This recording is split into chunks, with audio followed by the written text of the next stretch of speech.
কথায় বলে গল্পের গরু গাছে ওঠে, কিন্তু বাস্তবের মাছ যে বেলুনের মতো ফুলে উঠতে পারে তা কি জানা ছিল আপনাদের? নমস্কার বন্ধুরা, আড্ডাথেরিয়াম ইউটিউব চ্যানেলে আপনাদের স্বাগত। জানা অজানার কাণ্ড কারখানা সিরিজের এই তৃতীয় এপিসোডে আজ আমরা জানব এমন এক মাছ সম্পর্কে যে মাছ বেলুনের মতো ফুলে উঠতে পারার জন্য পৃথিবীর এক আশ্চর্য অথবা বিস্ময়ে পরিণত হয়েছে। সাধারণত সারা পৃথিবী জুড়ে দেখতে পাওয়া সামুদ্রিক এই মাছটি বিপদ অনুভব করলেই নিজেদের শরীরকে জল অথবা বায়ুর সাহায্যে ফুলিয়ে তোলে। গায়ে ছোট ছোট কাঁটা থাকার কারণে আত্মরক্ষা করতে সুবিধা হয় এদের, এবং জলের বাইরেও বেশ কিছু সময় টিকে থাকতে পারে।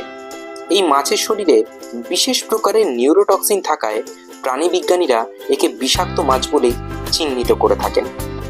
পাফার অথবা বাফার ফিশ কিংবা বাংলায় ট্যাপা মাছ অথবা বেলুন মাছ নামে পরিচিত এই মাছটি এশিয়ার নানা দেশে খাদ্য হিসাবেও বেশ জনপ্রিয়।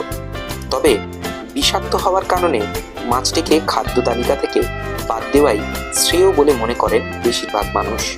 তাই আশ্চর্য এই মাছটিকে দূর থেকেই চাক্ষুষ করবেন বন্ধুরা, কাছে যাবেন না যেন। এইরকমই মজাদার ও তথ্যসম্পন্ন ভিডিও উপভোগ করতে চ্যানেলটিকে চটপট সাবস্ক্রাইব করে ফেলুন। ধন্যবাদ।